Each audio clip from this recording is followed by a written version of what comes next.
Bonjour, le direct reprend suite à la manifestation des enseignants sous les fenêtres du ministère de l'Éducation. Nous avons rencontré Johan qui est enseignant en anglais, voilà, et on voulait vous poser la question, bien sûr, toutes les questions que nos lecteurs se posent, bien entendu. Deuxième jour de mobilisation, comment on vit ça? Est-ce que c'était prévu? Pourquoi revenir aujourd'hui dans la rue? Pourquoi manifester devant le ministère de l'Éducation? Alors est-ce que c'était prévu? Non, pas particulièrement. Disons qu'après le succès de la mobilisation d'hier, c'est vrai qu'on était quand même très nombreux au même endroit hier.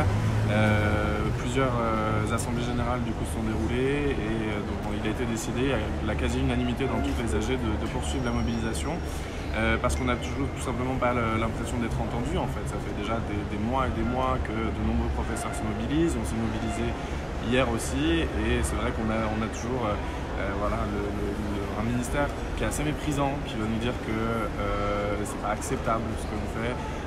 Les chiffres qui sont diffusés ne sont pas forcément très représentatifs non plus. C'est vrai qu'on a parlé de 5% de manifestants, enfin de grévistes. Ça concerne l'ensemble des personnels du second degré, donc collège, lycée confondu, tout personnel confondu. Il faut savoir que tout le monde n'est pas forcément convoqué sur les épreuves du bac, seulement une portion des professeurs est convoquée.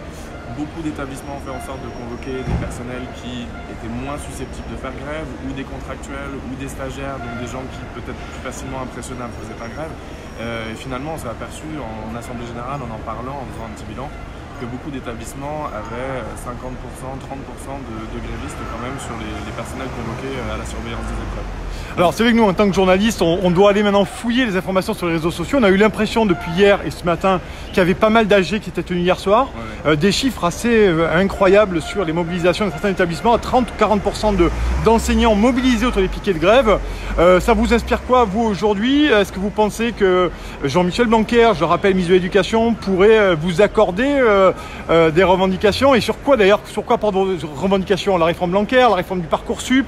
Vous pouvez nous en dire quelques mots, nous expliquer aujourd'hui quel est le point d'accroche et de non-clivage d'ailleurs avec vous? On a de nombreux points d'accroche finalement. Il y a effectivement Parcoursup, un système qu'on trouve relativement injuste, encore assez peu clair, qui lui connaît de nombreux bugs, qui donne la priorité quand même à certains élèves dans certains secteurs par rapport à d'autres, et finalement qui laisse pas mal d'élèves un peu sur le carreau dans un désarroi en fait, où ils ne savent pas vraiment où aller.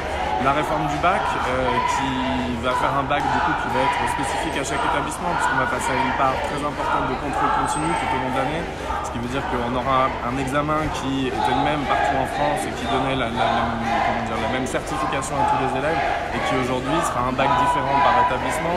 On sait que pour les établissements qui seront les plus défavorisés, les plus isolés, ce sera particulièrement difficile de faire valoir leur diplôme. Les spécialités du bac aussi, on sait qu'on n'a pas forcément les moyens, avec des postes moins et avec des classes surchargées, de proposer toutes les spécialités nécessairement à tous les établissements.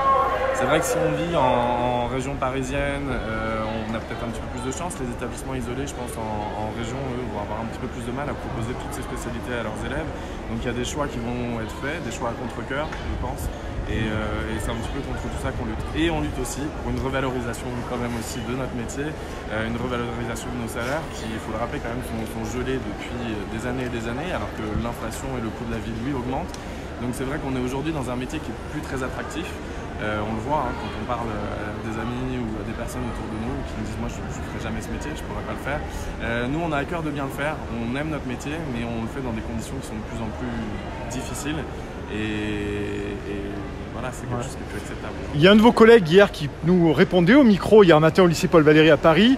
Il nous disait les réformes de Blanquer, ça va amener à une privatisation, ou une fuite vers le privé, pardon, une fuite vers le privé des élèves. Est-ce que pour vous, quelque part, ces réformes, c'est un peu la fin du modèle de l'école républicaine?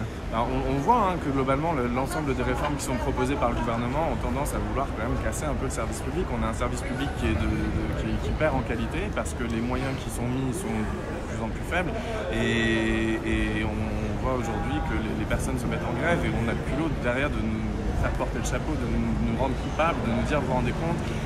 Oui, on vous culpabilise. À vos élèves, on dit au personnel des urgences rendez-vous compte ce que vous faites aux malades, c'est inadmissible. Nous en fait on veut juste se battre pour un service public de qualité. Et il est vrai que là déjà Parcoursup, on a vu à la suite déjà de la première vague de Parcoursup que les inscriptions dans le privé ont ont augmenté, ont explosé, parce que des gens se sont retrouvés sans solution, sans orientation, et c'est les plus privilégiés qui ont réussi à s'en sortir et pouvoir se payer une éducation privée. D'accord, donc ça c'est une crainte pour vous aujourd'hui de fuite vers le privé, c'est-à-dire une casse selon vous de l'école, de ces écoles républicaines, des écoles publiques qui donnent la chance à tout le monde finalement. Bien sûr, mais la réforme finalement, derrière, on affiche une espèce de modernisation du bac, etc. On n'est pas forcément opposé d'ailleurs à ce que l'école change, évolue, mais derrière, on sait très bien que ça s'accompagne systématiquement de réduction du nombre de postes, de réduction de moyens, et finalement, c'est inhérent à tout ça, il y a forcément une perte de la qualité de l'éducation. Alors une dernière question pour la fin de la mobilisation. On a lu sur Twitter aujourd'hui à la rédaction que certains profs de philosophie, je ne sais plus de quelle académie, pourraient faire de la rétention de copies pour le bac. Est-ce que ça peut être un levier de contestation, de révolte qui pourrait vous venir à l'esprit ou pas chez certains collègues à vous? C'est des choses que les professeurs de philosophie font déjà depuis plusieurs années, souvent la rétention des notes, effectivement.